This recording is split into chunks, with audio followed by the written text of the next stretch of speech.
오늘은 이제 반야심경 사리자 시제법 공상 불생불멸 불구부정 부중불감하는 부분을 설명하던 중이었습니다. 지난번에 이제 불생불멸과 불구부정에 대해서까지 설명을 드렸죠. 여기서 이제 부중불감이다. 뭐 앞에 말했던 것처럼 불생불멸이고 불구부정이고 부중불감이다. 이렇게 얘기한 것은 우리가 눈으로 이렇게 마주하는 이 세상, 분별의 세계, 그 분별의 세계가 그렇다라는 얘기를 하는 것이 아니라 분별의 세계는 늘어나고 줄어들죠. 우리는 돈이 늘어나고 줄어들고 뭐 덩치가 커졌다가 나이가 들면 좀 줄어들 수도 있고 뭐 소유물도 늘어났다가 줄어들죠. 이렇게 그 분별의 세계에서는 증감하는 거죠.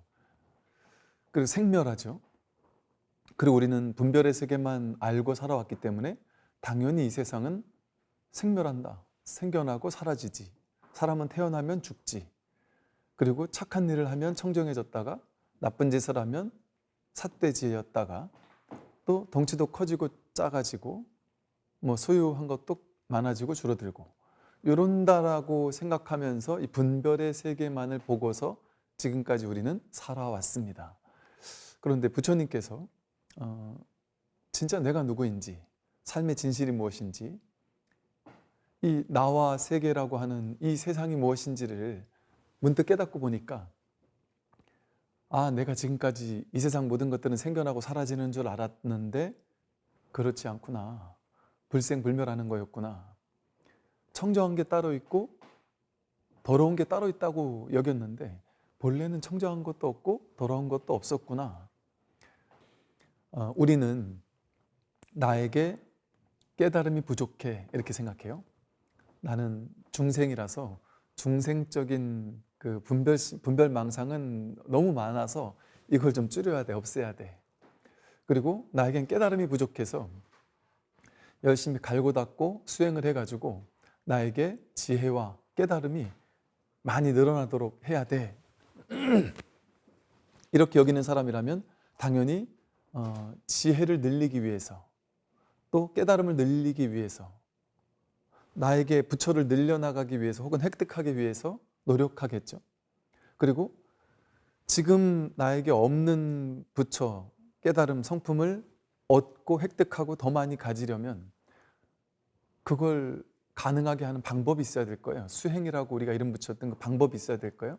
그래서 열심히 수행이라는 방법을 갈고 닦다 보면 나에게 없던 깨달음이 생겨나고 그게 점점 더 많아질 것이다. 이렇게 이제 우리는 생각한단 말이죠. 분별의 구조 속에서는 그렇게밖에 생각할 수가 없는 거죠. 그런데 사실은, 진실은 우리에게는 깨달음이 전혀 부족하지 않다. 우리에게는 자성, 본래 면목, 주인공, 불성, 열반, 해탈이라고 우리가 이름 부른 이 진실이, 진리가 전혀 부족하지 않다. 이 깨달음은 늘고 주는 것이 아니란 말이에요. 자기 본래 성품, 본래 마음은 느는 것도 아니고 줄어드는 것도 아니다. 만약에 이게 늘어나거나 줄어드는 거면 늘어나기 위해서 노력을 해야 되잖아요. 없고 생기는 거면, 생멸하는 거면 없던 걸 있게 만들기 위해서, 생겨나게 만들기 위해서 노력해야 돼요. 유의 조작을 해서 애쓰는 노력을 통해서 인과적인 노력을 해야 돼요. 원인을 열심히 갈고 닦으면 그 결과 깨달음을 얻을 것이다. 근데 우리 중생세간 속에서의 법칙은 인과의 법칙이잖아요. 근데 이 깨달음이라는 것은 인과가 아닙니다. 비인빛과 이렇게 불러요. 원인도 아니고 결과도 아니다. 원인을 갈고 닦아서 그 결과 깨달음을 얻거나 증득하는 것이 아니다. 이렇게 얘기를 하죠. 그럼 어떻게 하는 것이냐? 없던 것을 가지려면 방법이 필요한데 본래 있는 것을 꽉 차서 늘어나지도 줄어들지도 않는 그냥 늘 여여한 한결같은 이 하나의 법을, 나에게 본래 있던 법을 그냥 확인하는 것뿐이다. 그러니까 노력이 필요가 없어요. 방법이 필요가 없어요. 서울에 사는 사람이 서울에 도착하기 위해서 어떤 방법을 써야 될까요? 그냥 몰랐던 사람이 난 여기 살면서도 여기가 서울인지 몰랐어요. 모르던 사람이 그 문득 확인하면 되는 거예요. 아, 여기가 서울이었구나 하고.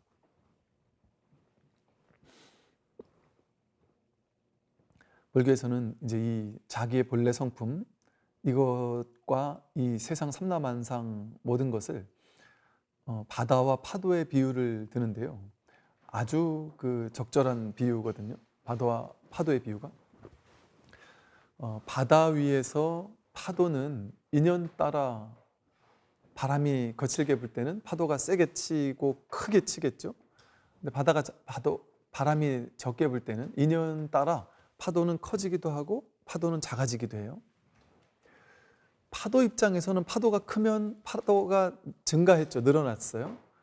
그 파도가 작으면 파도가 줄어든 것 같이 느껴져요. 파도 입장에서는. 파도의 모양의 입장에서는. 근데 바다의 입장에서는 인연 따라 파도가 세게 치든 적게 치든 늘어나는 것도 없고 줄어드는 것도 없어요. 생겨나는 것도 없고 사라지는 것도 없죠. 우리는 모양의 세계를 즐기니까 어떤 파도는 이제 자기 취향에 따라서 이쪽 파도가 저쪽 파도를 보고 와, 저 파도 멋있다. 저 파도는 청정하고 깨끗하다. 이럴 수 있겠죠. 또 어떤 파도를 보고서는 야, 저 파도는 좀 지저분해. 더러워. 이렇게 평가할 수도 있단 말이죠. 그리고 파도가 생기고 사라지는 거에 따라 와, 난 저 파도를 사랑했는데 저 파도가 사라지면 생겨났다가 사라졌다, 죽었다, 생멸이라고 느끼기도 한단 말이죠. 이처럼 생멸, 또 청정하고 더러움, 증가하고 줄어듦, 이걸 우리들은 생각하지만 사실은 바다 입장에서 봤을 때는 생멸도 없고 불생불멸이고 불구부정이고 부증불감이었죠. 이것과 똑같다. 이 바다와 파도의 비유를 들었는데 파도가 뭐냐 하면 파도가 바로 나와 세계입니다. 5원 18개로 이루어진 나와 세계를 파도라고 할 수 있어요. 삼라만상 모든 것이 파도예요. 그런데 우리는 지금까지 살면서 파도만 보면서 살아왔어요. 우리 눈에 보이는 게 파도니까. 여러분도 파도고 저도 파도고 건물, 빌딩, 인류 역사 전체가 파도였단 말이에요. 내 인생에 등장하는 온갖 일들, 사건, 사고들이 전부 다 파도예요. 그런데 이 바다를 본 적이 없단 말이죠. 그러니까 파도만 보고 살았다 보니까 우리 삶의 최고의 목적이 뭐냐 하면 아름다운 파도를 만드는 거. 이 파도 하나가 올라온 걸 보고 이걸 나라고 이름 짓고 개념 지은 다음에 이 파도를 더 아름답게 만들고 더 멋있게 만들고 더 늘려나가고 죽지 않게 만들고 그러는 게 이제 파도의 목표겠죠. 그죠? 이 소리가 이렇게 소리가 들려요. 그러면 인과 이 파도의 법칙이 바로 인과법이고 연기법이거든요. 근데 인연 따라 생겨나고 사라지는 것들은 인과 연이 화합하면 인연 가합이라고 해서 거짓으로, 인과 연이 거짓으로 화합하면 있는 것처럼 드러날 뿐이에요. 그러나 그것은 인과 연이 화합해서 이루어진 거기 때문에 인연이 흩어질 때가 반드시 있고 인연이 흩어지면 반드시 그거는 공으로 돌아간단 말이죠. 그러니까 여기에 소리라는 게 없는데 이 바닥이라는 인과 제 손이라는 연을 화합시켜주는 걸 통해 이 소리라는 게 생겼어요. 만들어졌어요. 여기도 소리가 없고 여기도 소리가 없는데 인과 연을 화합하니까 소리가 만들어졌어요. 그런데 이 소리는 어디 있습니까? 지금 찾을 수 있나요? 인연을 화합한 그 자리에서 잠깐 있을 뿐이지 이게 실제하지 않잖아요. 잠깐 생겨났다가 돌아갔어요. 이 소리는 어디서 왔고 어디로 갔을까요? 바다에서 와서 바다로 갔단 말이죠. 말하자면.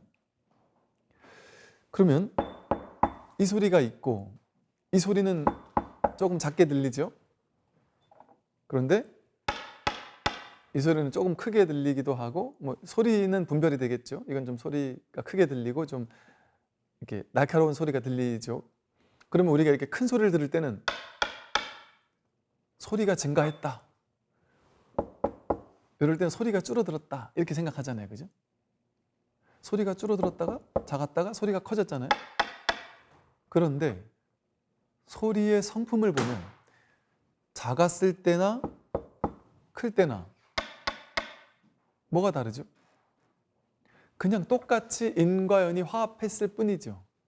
인연이 화합했을 뿐이에요. 그냥 요거나 이거나 아무 의미가 없어요. 그냥 인연이 화합해서 작을 수도 있고 클 수도 있는 거예요.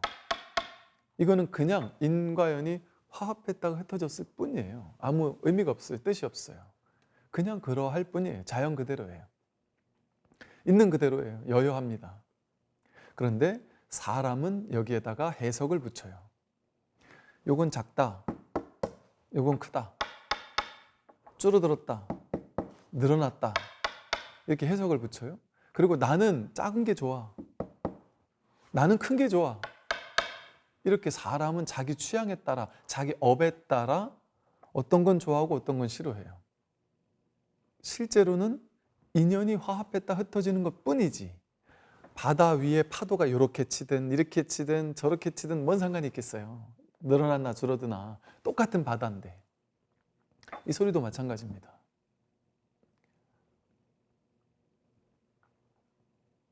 내가 사랑하는 사람이 나에게 와서 말을 속삭이거나 사랑하는 사람이 옆에 와서 이렇게 움직이면서 이렇게 소리를 내거나 그러면 기쁘겠죠? 그 소리가 사랑하는 사람의 발걸음이 듣기 좋을 거 아니겠어요? 근데 윗집에서 꿍꿍꿍거리는 발걸음은 죽을 것처럼 괴롭기도 하단 말이에요. 그 소리는 똑같은데 왜 그 똑같은 소리가 어떤 경우에는 좋아 죽겠고 어떤 경우에는 괴로워 죽겠느냐 말이죠. 똑같은 소리인데 그 소리는 인과연이 화합했다가 인과연이 흩어졌을 뿐이에요. 그냥 똑같아요.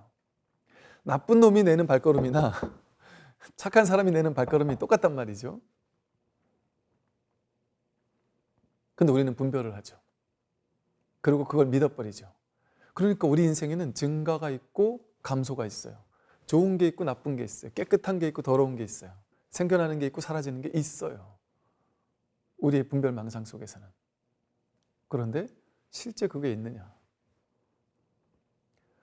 그냥 인연 따라 생겨났다 사라졌을 뿐이잖아요. 그러니까 이 삼라만상 전체가 이와 같단 말이에요. 그러니까 이 불교에서는 이걸 또 바다와 파도의 비유 말고 땅의 비유를 들기도 하거든요. 땅, 우리 보통 이제 복전함 하면은 이제 복의 밭 이런 표현을 쓰기도 하잖아요. 이게 땅을 비유를 들어요. 인류 역사가, 지구의 역사가 엄청 오래됐는데 지구 역사가 1000년 전, 500년 전, 10,000년 전 항상 그 모든 역사가 이 지구 위에서 일어나고 사라졌어요. 이 지구라는 별, 이 흙, 땅 위에서는, 그래서 옛날 그 원주민들은, 인디언들은 어머니 돼지 이런 표현을 썼어요. 돼지가 우리의 모두의 어머니다. 왜? 어머니가 우리를 태어나게 해준 것처럼 사실은 모든 존재는 돼지 위에서 일어나고 사라진 거 아닙니까? 인류 역사가 이 땅 위에서, 이 한반도라는 땅 위에서 고조선이 왔다 갔고 삼국이 왔다 갔고 고려가 왔다 갔고 조선시대가 왔다 갔단 말이에요. 그 속에서 얼마나 많은 사람이 이 땅 위에 왔다가 땅 위로 돌아갔을까요? 무덤으로 다 들어가잖아요. 가루가 흩어진다면, 지수화풍으로 흩어진단 말이죠. 나무도 땅에서 올라왔다가 자라다가 땅으로 돌아가겠죠. 빌딩도 땅에서 왔다가 흙에서 왔다가 흙으로 돌아갈 겁니다. 그래서 또 이런 말을 하죠. 부처님의 다른 명호가 열의 여거라고 부르죠. 여여하게 오고 여여하게 간다. 오되 오는 바가 없고 가되 가는 바가 없는 분이 바로 부처님이다.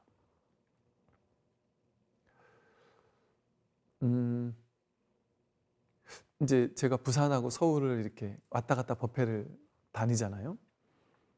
근데 이게 분명히 다니는 건 맞는데 그냥 늘 눈앞이죠. 차 안에 있으면서 이렇게 보더라도 그냥 내 눈앞에서 이렇게 풍경들이 지나갈 뿐이지 진짜 제가 이 시공을 오고 갔다 이런 느낌은 별로 안 든달까? 그냥 눈앞에 늘 있는 거죠. 그리고 실제 가지만 사실 갔다기보다는 그냥 차 안에 앉아 있었잖아요. 앉아 있었던 거예요. 어떨 때는 자고 나면 뭐 서울에서 부산 자고 나면 도착할 수도 있잖아요. 그럼 그게 진짜 갔나? 내 의식 속에서 간 거죠. 분별 속에서 간 거죠. 사실은 열애여고 간 것도 없고 온 것도 없어요. 제가 옛날에 인도 갔을 때 되게 낯선 경험을 했다 그랬잖아요. 인도 좁은 그 부처님이 깨달음을 얻으셨던 이름도 까먹었네. 거기에 작은 그 게스트하우스에 싼 데 찾느라고 멀리 가가지고 허름한 여행자들 아무도 없는 저 혼자 달랑 있었던 그런 골방에 이래 앉아 있는데 분명히 나는 인도의 낯선 땅에 혼자 와 있는 건데 전혀 그런 느낌이 안 든달까? 이게 시공간이라는 것이 우리 분별입니다. 분별. 우리는 그냥 눈앞에 있어요. 눈앞에 있어요. 어디를 가도 눈앞에 목전이에요. 그냥 어디를 가도. 그런데 마음은, 분별심은 어떠냐면 내가 외국에 가 있고 어디 휴양도시에 가 있으면 아, 내가 여기 왔구나, 내가 외국에 왔구나, 아, 일상을 벗어나서 여행을 떠나왔구나, 이런 느낌이 주는 감동, 이런 느낌이 주는 어떤 홀가분함, 그게 자신을, 그런 마음을 만들어내는 거 아니겠어요?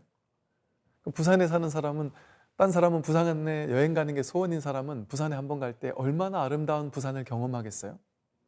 근데 부산 사는 사람은 맨날 해운대 광안리 바라보고 사는 사람은 그게 그런 감동이겠느냐 말이에요. 똑같은 걸 보면서도 사실은 달라지는 게 없어요. 이 바다 입장에서, 땅의 입장에서는 한결같고 여여합니다. 오로지 하나의 법 하나뿐이에요. 한 법뿐이에요. 한결같고 여여해요. 달라지는 게 없어요, 세계는. 그런데 중생이 분별의 눈으로 보기 시작하면 세상은 한도 끝도 없이 달라질 뿐만 아니라 정말 세상에서 벌어지는 온갖 고통스러운 일들, 처참한 일들, 괴로운 일들, 그러다가 또 행복한 일들, 막 벅차고 가슴 설레는 일들, 이런 온갖 실제 같아 보이는 일들이 반복되는 것처럼 느껴져요. 그 사람의 마음이 어떠냐면요, 이게 그냥 노래가 들려올 뿐이에요. 그냥 노래를 듣고 있을 뿐이에요. 그런데 혼자서 그냥 이렇게 노래를 듣고 있을 때와 노래를 듣고 있는데 저 앞에서 실제 그 노래를 하는 가수가 노래를 부르고 있고 주변에서 막 사람들은 환호를 하고 있고 이 축제의 분위기 속에서 환호를 하고 있고, 우리 대학 다닐 때 그 축제할 때 보면 괜히 설레잖아요. 축제를 하면서 옆에서는 막 공연이 벌어지고 있고, 저도 이제 그랬던 기억이 나요. 저희가 이렇게 그 대학 축제 때 이렇게 뭐 호프집 같은 걸 했었던 기억이 나요. 저희가 직접 나무 구해와다가 막 만들어가지고 2층으로 막 만들어가지고 저쪽에서 노래가 나오고 막 폭죽 터지고 막 사람들은 앞에서 막 웃으면서 제잘제잘 거리면서 다니는데, 그때 막 되게 들뜨는 마음, 너무나도 막 들뜨고 괜히 행복하고 막 흥분되잖아요. 그죠? 그런데 그게 그 조건이 만들어낸 거잖아요. 그런데 그 아름다운 축제 속에서 어떤 사람이, A라는 사람이 1년을 사귀었던 여자친구와 헤어졌다. 그 축제가 아름다울까요? 그 폭죽 터지고 막 축제의 그 아름다움이 그 사람에게도 아름다움일까요? 갑자기 그 축제장이 너무나도 외롭고 너무나도 쓸쓸하고 공허한 곳이 돼버릴 거예요. 순식간에. 나는 집에서, 이런 분들 많잖아요. 저도 저를 모르겠어요. 어떨 때는 막 신이 나고 열심히 해야 되겠다라는 막 생각이 들다가 어떨 때는 마음이 축 처지고 우울하고 괴롭고 이런 마음이 왔다 갔다 하잖아요. 우리 모두는. 그죠? 근데 우울하다가도 갑자기 조건만 탁 달라져 버리면 갑자기 뭔가 이렇게 기분이 좋아질 때가 있어요. 작은 조건이 달라졌을 뿐인데 내가 조금 전까지 왜 우울했었지? 갑자기 좋아지기도 해요. 조건이 달라지면 우리는 이렇게 인연 따라 조건 따라 왔다 갔다 한단 말이에요. 제가 이제 옛날에 군 생활을 했었다 보니까 군에 있던 분들이, 현역 이제 직업군인 분들이 군에 있는 동안은 20대 때 졸업하자마자 바로 군대 간 거 아니에요? 그러니까 거기 있으니까 진급 못하면 나가야 되니까 진급하는 게 제일 중요하겠죠. 왜? 그거밖에 해본 게 없으니까. 근데 이제 나와가지고 전역하고 10년, 20년 지난 사람들 만나보면 다 똑같이 하는 말이 그거예요. 그때는 내 인생이 그게 전부인 줄 알았고 그랬다는 거죠. 근데 나중에 이제 연세 드신 분들 얘기 들어보면 그건 그냥 내 인생의 한 챕터에 불과했다 이렇게 얘기를 하거든요. 어떤 그 한 80대 중반이 넘으신 그 노 거사님이 한 30년을 군 생활을 하신 거예요. 근데 그분이 이제 막 50대 중반 후반 돼가지고 전역하는 사람을 붙잡아 놓고는 조언을 했대요. 한참 선배님이잖아요. 조언을 했대요. 아니 애한테 조언하듯이 야, 너 50대 중반 후반 이건 이제 시작이다. 근데 20대 초반 처음 대학교 나와가지고 취직하려고 막 설레는 마음으로 취직 준비했던 것처럼 너 50대 중반에 나오는 건 인생 끝난 게 아니라 이제 시작이다. 지금부터 시작해야 된다. 공부하고 뭔가 준비하고 그래서 저녁 몇 년 2, 3년 남았다고 하니까 그 2, 3년 남은 동안 영어 공부도 하고 뭐 중국어 이런 공부도 하고 밖에 나가서 뭐 할지 경제 공부도 하고 온갖 공부를 시작해야 된다. 그 얘기 듣고 그 강의를 듣고서 그 이제 퇴직 앞두신 분들이 그 강의를 듣고 대부분의 사람들이 약간 피식하고 웃었다는 거죠. 야, 뭐 연세 드신 분이 저런 얘기도 하는구나. 그냥 이렇게 약간만 생각하고 말았다는 거죠. 그때는. 근데 이분들이 10년 지나고 20년 지나니까 그게 정말이었다는 거예요. 50대 중반 후반은 아주 새파란 젊은이였다는 거예요. 이제 새롭게 뭔가 시작해야 될 때라는 거죠. 그거 보세요. 자기 생각에 따라서 나는 끝났어 이런 생각하는 사람도 있고 이제 시작이야라고 생각할 수도 있거든요. 그런 실제가 있을까요? 내 인생이 어떨 때는 막 승승장구했고 어떨 때는 막 괴로웠고 어떨 때는 행복했고 어떨 때는 답답했고 서글펐고 이런 일이 실제 있습니까? 인연 따라 이거 참 어떻게 설명을 해야 될까요? 이 설명하는 게 참 어려운데 즉 이 모든 좋고 나빴던 모든 일들이 꿈과 같지 않습니까? 꿈과 같지 않나요? 꿈속에서는 그게 진짜인 줄 알고 막 너무 심각했어요. 근데 꿈을 깨니까 너무나 명백해요. 아무것도 아닌 걸 가지고 그때는 그 꿈속에서는 왜 그렇게 심각했지? 왜 이렇게 돈 벌려고 아우성치고 진급하려고 아우성치고 그 사람 아니면 죽겠다고 막 자살하겠다고 왜 그랬을까? 군인들 많이 그러거든요. 군에서 여자친구랑 헤어지면 자살하겠다 그래요. 그걸 제가 하도 많이 봐서 이게 드라마나 영화 같은 데서 남자친구 군대 갔는데 버렸잖아요. 그럼 저건 진짜 못할 짓인지 나는 막 농담을 하고 그래요. 뭐 그것도 그 버린 여자분 입장에선 또 그 입장이 있으니까 또 다르겠지만 근데 그 친구들은 진짜 죽을라 한다니까요. 나중에 시간이 지나고 나도 그러겠느냔 말이에요. 웃기는 일이죠. 그때 내가 왜 그랬을까 하고. 삶에서 일어나는 모든 좋고 나쁜 모든 일들이 그와 같습니다. 꿈과도 같아요. 일어나지만 일어난 바가 없습니다. 우리가 이 소리를 시비 걸지 않듯이 이거 시비 걸지 않잖아요. 이 볼펜이 여기 있다는 거 여러분 알았었어요? 제가 얘기하기 전까지? 이 볼펜이 여기 있는 게 좋지도 않고 나쁘지도 않아요. 그런데 예를 들어 어떤 사람이 나는 그 볼펜 거기 있는 게 싫어. 딴 데 좀 있어. 라고 생각하기 시작하면 그때부터 이게 여기 있는 게 자꾸 거슬릴 거예요. 괴로울 거예요. 예를 들어 어떤 사람이 자기는 지금 월급을 뭐 얼마 벌고 있고 자기 인생에 완전히 만족하면서 행복하게 너무나도 행복하게 살고 있어요. 만족하면서 행복하게 살고 있어요. 근데 이 사람이 어느 날 갑자기 친구를 만나고 왔더니 야, 너 그렇게 살면 안 돼. 지금이 문제가 아니야. 너 나중에 늙어서 노후를 제대로 살려면 뭐 10억, 20억은 있어야 돼. 예를 들어 그런 말을 들었다. 그 말을 듣고 생각을 일으켜서 맞아. 정말이네. 라고 믿기 시작했다. 그 생각을 쥐고 집착하기 시작했다. 그래서 나는 지금까지 완전 잘못하고 살았구나. 나는 돈을 20억, 30억을 벌어야만 되는 사람이었는데 요거 가지고 만족하면서 산 어리석은 사람이었구나라는 한 생각이 일어났고 그 생각을 믿기 시작했다고 쳐요. 그러면 그 사람은 어제까지 아무 문제가 없었는데 오늘 갑자기 어떤 일이 생길까요? 갑자기 괴롭겠죠. 갑자기 나는 돈이 없는 가난한 사람이겠죠. 돈을 더 만들어야 되는 삶의 목표가 생기겠죠. 더 열심히 달려나가야 되겠죠.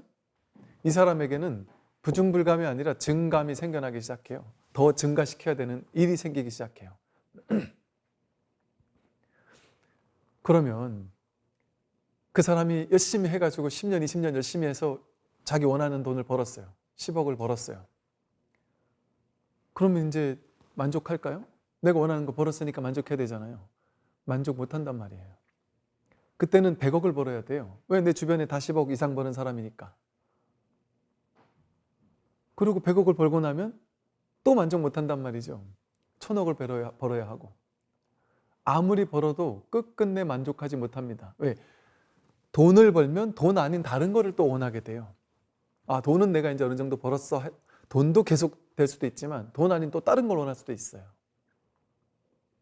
끊임없이 추구심, 더 늘려야 되겠다는 이 한 생각, 이거는 그치질 않습니다.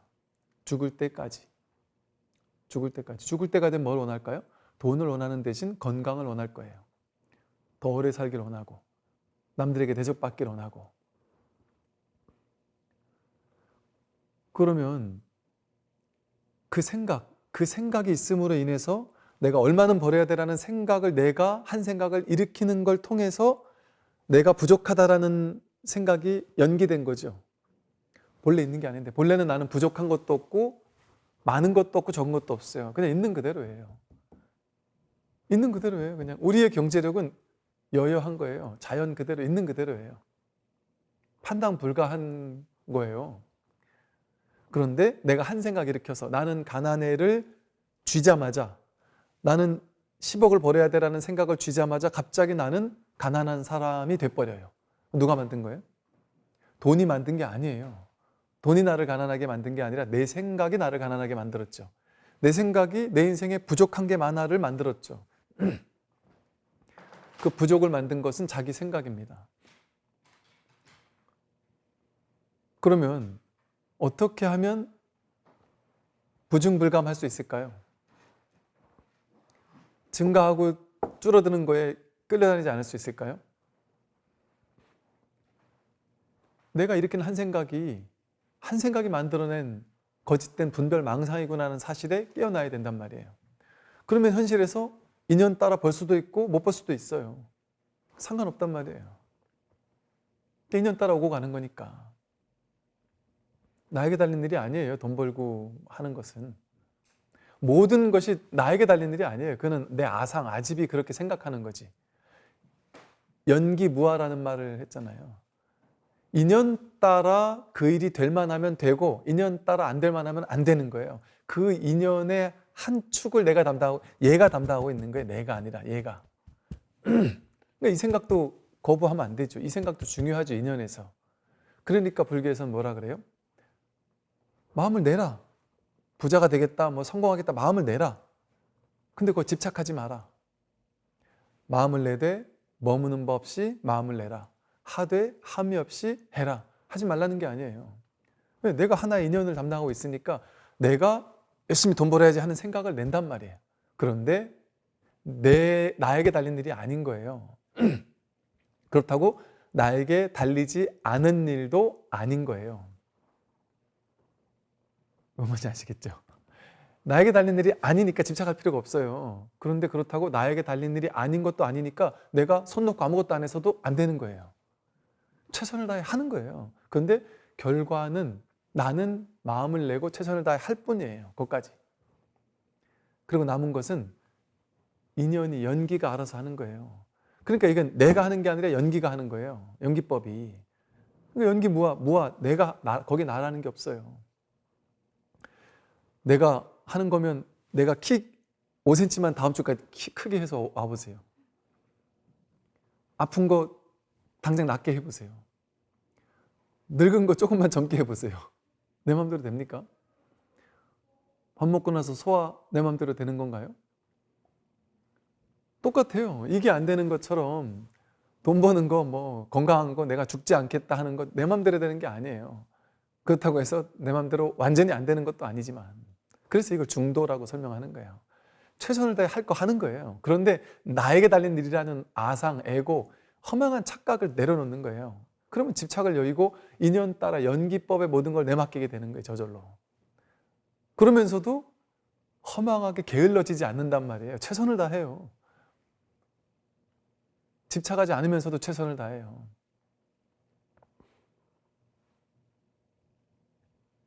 이 부중불감을 깨닫게 되었을 때 그렇게 돼요. 양쪽으로 불구부정, 부중불감. 양쪽으로 질적으로 변화가 없어요. 세상은. 본질에서는. 사람이 잘나고 못난 사람이 없어요. 부자고 가난한 사람이 없습니다. 자기 마음이 가난하고 부자일 뿐이지. 지난 시간에 우리가 불구부정 또 얘기했잖아요. 이건 이제 질적인 거라 했고, 이 부중불감은 약간 양적인 부분이라고 했죠. 이게 정말 허망한 일이에요. 여러분 사람을 평가할 때 이 사람이 진짜 괜찮은 사람인지 별로인 사람인지를 판단하기가 쉽지 않죠. 정말 쉽지 않아요. 그러다 보니까 우리는 그냥 겉에 드러난 몇몇 가지 우리들의 어떤 기준을 가지고, 예를 들어 뭐 이 사람이 어느 대학을 나왔다, 뭐 어디 회사를 다닌다 이러면 괜히 그 사람 아는 것처럼, 아, 이 사람 대단한 사람이구나 이렇게 하기 쉽잖아요. 그죠? 근데 그게 진실이냔 말이에요. 그걸 가지고 진짜 알 수 있느냔 말이에요. 그리고 거기 안 나왔으면 영 별로다 이렇게 생각할 수 있잖아요. 학교도 좋은데 못 나오고 심지어 학교 안 나왔다 이러면 좀 별로라고 생각할 수 있지만, 그걸 진짜라고 할 수 있느냔 말이에요. 할 수 없어요. 그리고 정말 우리의 본성은 청정하지도 않고 더럽지도 않기 때문에, 돈이나 재산이나 이런 가치가 늘어난다고 해서 그 사람이 늘어나거나 그 사람이 줄어드는 게 아니에요. 그건 겉으로 드러난 인연일 뿐입니다. 인연일 뿐. 근데 인연은 자기가 아니에요. 여러분 이런 말이 있어요. 연기법, 인연법에서는요, 전생에 부자였던 사람이 다음 생에 가난하기 쉽고, 전생에 잘난 사람이 그 다음 생에 못난 사람이기 쉽고, 이렇게 반복된다는 거죠. 왜 그럴까요? 이런 거예요. 내가 너무 잘 나가고 잘났으면 남들을 좀 무시하는 마음이 나도 모르게 이렇게 쌓이는 거예요. 내 마음속에 이렇게 쌓인단 말이에요. 딱 이렇게 사진 찍힌단 말이에요. 무시하는 마음이. 그럼 무시하는 마음, 낮춰보는 마음이 사진 찍혀 놓으니까 이게 업이 돼버리는 거야. 그러니까 그 반대를 내가 또 경험하게 되는 거예요. 그리고 또 이 배움, 깨달아가는 이 여정이라는 의미에서도 삶을 경험하는 것을 통해서 깨달아갑니다. 그래서 우리는 우리에게 주어진 삶이 경험되는 것을 통해서 우리는 깨달음을 수확하는 거예요. 그러려면 편협되게 경험하게 되면 편협한 것만 수확하겠죠. 중도적인 균형 잡힌 지혜를 얻지 못하겠죠. 그러니까 균형 잡힌 지혜를 수확하기 위해서는 잘난 것도 경험해보고 못난 것도 경험해 봐야 되는 거예요. 근데 한 사람의 업의 특성이 한 생에 그걸 다 경험해 보긴 쉽지 않잖아요. 그러니까 잘나기도 하고 못나기도 해보는 거예요. 지금 잘났다고 우월감을 느낄 필요가 없는 거예요. 옛날에 내가 열등감 쩔었기 때문에 지금 우월감을 느끼는구나. 그렇게 생각하면 열등한 사람을 무시할 수가 없단 말이에요. 그건 전생의 나의 모습일 수 있단 말이에요. 그러니까 즉 대평등이라는 소리예요. 늘어나고 줄어드는 게 없다는 소리예요. 다양한 걸 경험해 볼 뿐이지.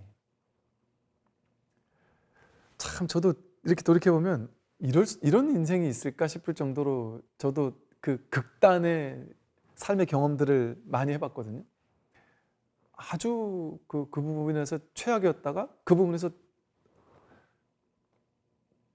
아주 또 잘한 경험들도 많았고, 아마 사람 다들 그럴 거예요. 어떻게 이렇다가 저럴 수가 있지? 이런 것들을 경험하기도 하거든요. 세상은 불구부정이고 부중불감이라서 질적으로 양적으로 잘나거나 못나지 않았어요. 바다 입장에선 평등해요. 우리의 본성에서는 늘어나는 것도 없고 줄어드는 게 없습니다. 왔다 가는 거, 늘어나는 것 같고 줄어드는 것 같고 더러운 것 같고 깨끗한 것 같은 것은 우리의 분별이에요. 분별된 나의 생각이고 해석 판단일 뿐이에요. 내가 그렇게 바라봤을 뿐이지 실제 그런 것은 없습니다.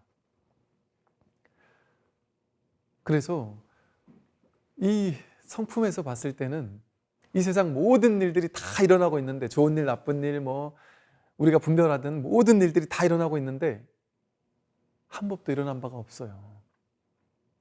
이게 다 있는데 하나도 없단 말이에요. 그래서 공하다고 표현을 하거든요.